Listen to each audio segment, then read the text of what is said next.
أهلا بكم مشاهدينا الكرام في هذه النشرة الإخبارية المفصلة، وهذا أبرز عنوانها: دعوة كافة المغاربة إلى مقاطعة لحوم الدواجن في هذه الفترة. قبل الخوض في التفاصيل، رجاء لا تنسونا من التشجيع وكذلك الاشتراك في القناة لتتوصلوا بجديد الأخبار المغربية، وما تنسوش تبارطاجيو هذا الفيديو على أوسع نطاق باش هكا الكل يقاطع الدواجن لكي تعود إلى أسعارها التي كانت عليها. إذن في ظل الارتفاع المهول الذي تشهده أسعار الدواجن في هذه الأيام الأخيرة، أطلق مجموعة من النشطاء على مواقع التواصل الاجتماعي بالمغرب حملة لمقاطعة لحوم الدواجن أسموها صبر تاكلو غير ب10 دراهم.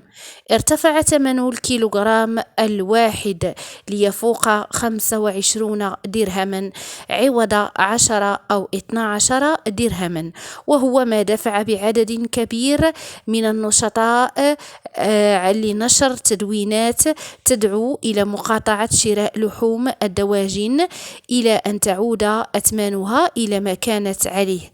وأكد النشطاء المواطنين المغاربة على الالتزام بمقاطعة لحوم الدواجن لمدة 10 إلى 20 يوما، باعتبارها فترة كافية لانخفاض ثمنها.